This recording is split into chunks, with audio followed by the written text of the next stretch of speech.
Assalamualaikum warahmatullahi wabarakatuh. Salam sejahtera untuk kita semua. Om Swastiastu, Namo Buddhaya, salam kebajikan, salam Pancasila.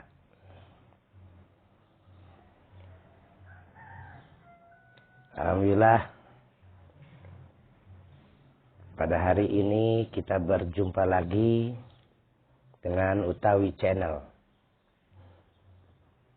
Sebelum menyimak lebih jauh video ini,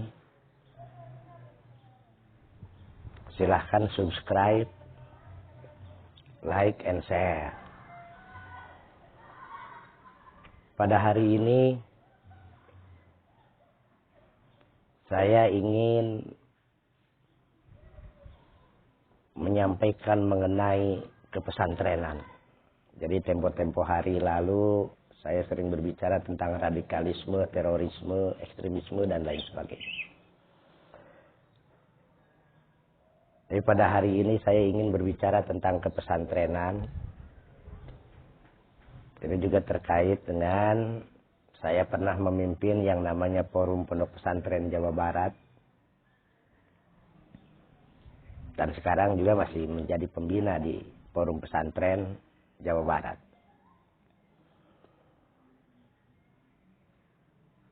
Dalam episode ini ke depan, saya akan membicarakan mengenai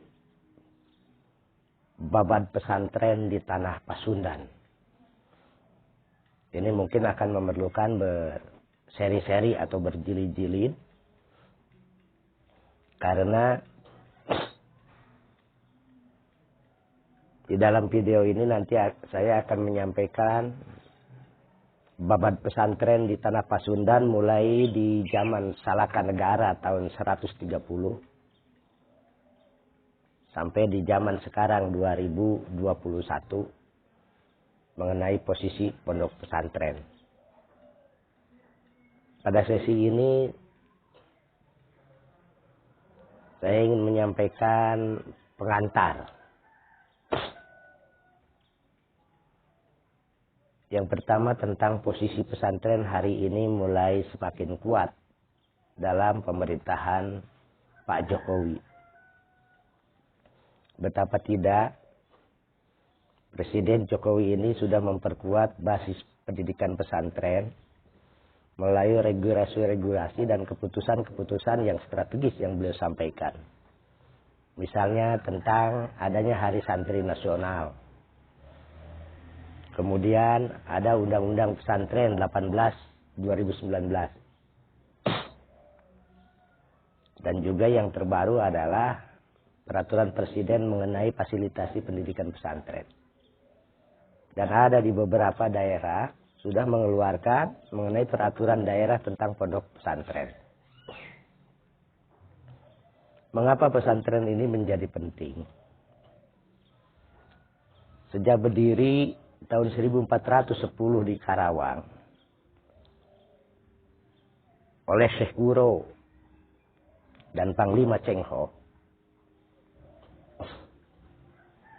ternyata kehadiran pondok pesantren ini tidak lepas daripada peran kerajaan-kerajaan. Nah, hari ini pondok pesantren sebagai bagian penting daripada sistem pendidikan nasional di Indonesia. Di dalam kesejarahannya mempunyai peranan penting dalam mendirikan negara kesatuan Republik Indonesia ini. Betapa tidak para kiai dengan santrinya bahu-membahu melawan tentara penjajah Belanda maupun Jepang.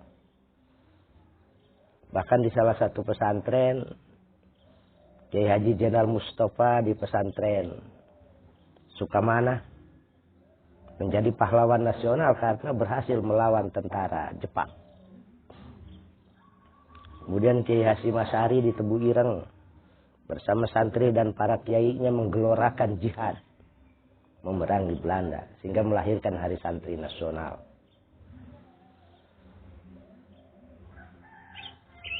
pesantren yang mempunyai fungsi sebagai agen perubahan dan juga sebagai agen pewarisan budaya, yang perannya begitu besar dalam mendirikan negara ini, tidak lepas daripada peran kiai dan santrinya.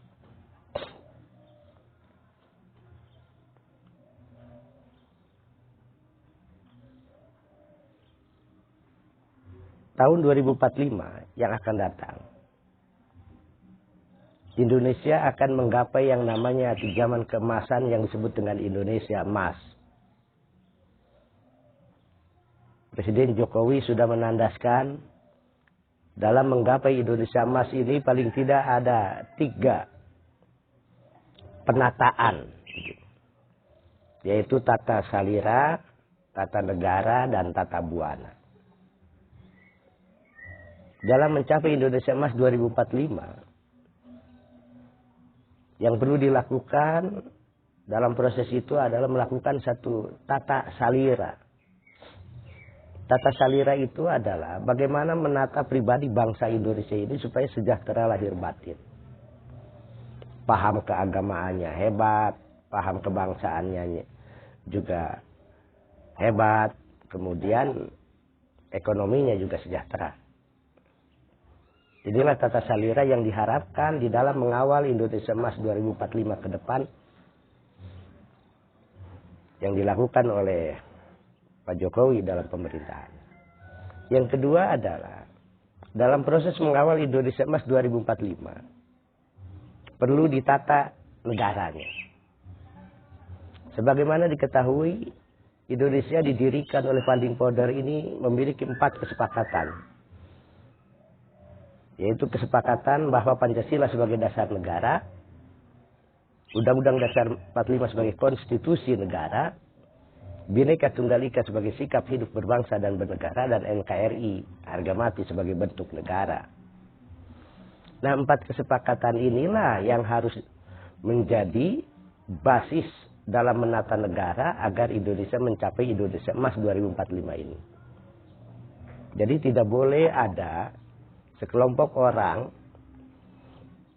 yang ingin merubah kesepakatan yang 4 ini. Apalagi kasus yang kemarin terjadi seperti di Garut, adanya 259 orang yang menjadi korban negara Islam Indonesia, yakni sekelompok orang yang ingin merubah Pancasila menjadi khilafah atau menjadi negara Islam Indonesia. Kemudian baru-baru ini terjadi di salah satu lembaga yang prestisius, Majelis Ulama Indonesia, ternyata terinfiltrasi oleh kelompok jaringan Islam, JI, yang notabene mereka ini adalah ingin mendirikan negara khilafah atau negara Islam. Nah, dalam berita-berita yang kemarin ini tentu kami sangat prihatin mendengarnya. Oleh karena itu, di dalam mencapai Indonesia Emas 2045, yang paling penting adalah bagaimana mengawal 4 kesepakatan. Pancasila sebagai dasar negara, Undang-Undang Dasar 45 sebagai konstitusi negara, Bhinneka Tunggal Ika sebagai sikap hidup berbangsa dan negara, dan NKRI harga mati. Ini harus menggelinding sampai Indonesia Emas 2045. Kalau Indonesia sebagai negara yang ingin adil dan makmur dan jaya. Yang ketiganya dalam proses mencapai Indonesia Emas 2045, yaitu perlu penataan dunia. Indonesia sebagai bagian daripada negara-negara di dunia. Di 2045 ini nanti akan memiliki peranan penting. Karena di 2045, Indonesia diharapkan harus menjadi kiblat dunia. Kiblat peradaban, kiblat maritim, dan kiblat industri di dunia ini. Sehingga negara-negara di dunia mau tidak mau harus berkiblat kepada Indonesia sebagai negara yang adidaya nantinya. Kenapa tidak? Karena hari ini Indonesia menjadi Presiden Indonesia Jokowi menjadi pemimpin negara-negara G20. Ini menunjukkan bahwa kepemimpinan Presiden Jokowi diakui oleh pemimpin-pemimpin di dunia. Salah satu potensi yang bisa Indonesia menjadi negara superpower adalah potensi adanya kandungan sumber daya alam, yaitu baterai. Nah, sumber daya alam yang besar ini akan menjadikan Indonesia penghasil baterai terbesar di dunia. Nah, pada zaman masa mendatang, teknologi di dunia tidak lagi membutuhkan, tidak menggunakan bensin, tidak menggunakan batu bara atau lainnya. Tetapi ke depan akan menggunakan baterai sebagai tenaga untuk otomotif dan lain sebagainya. Nah, Indonesia sebagai negara yang memiliki sumber daya alam baterai yang sangat melimpah, ini akan menjadi kiblat di dunia. Negara-negara di dunia akan belanja baterai ke Indonesia. Oleh karena itu, dengan tata buana, Indonesia akan menjadi kiblat dunia. Nah, di dalam tata salira, tata negara dan tata buana itulah posisi pondok pesantren harus menjadi lokomotif perubahan. Karena fungsi pesantren ini adalah agent of change, yaitu pewarisan agen perubahan. Tetapi di dalam sebagai agen perubahan ini, pondok pesantren harus menjadi agent of konservatif, yaitu agen pewarisan nilai-nilai.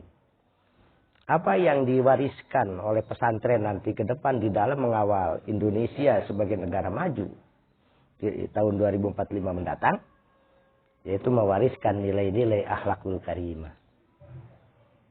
Kiai sebagai teladan, kiai adalah ulama sebagai warasatul anbiya, sebagai pewaris Nabi.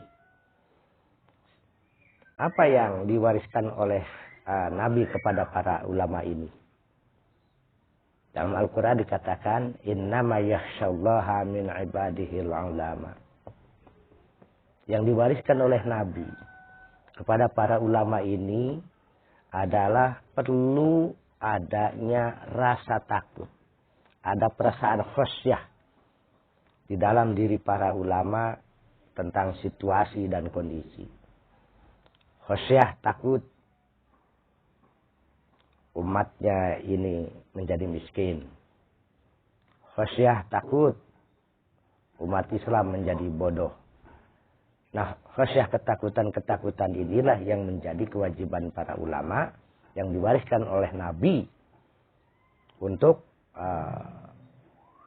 tugas para ulama di masa mendatang, mengembangkan umatnya sebagai umat yang terbaik, umatan wasata, umatan wahidah, umat yang terhebat di dunia, khususnya di Indonesia mendatang.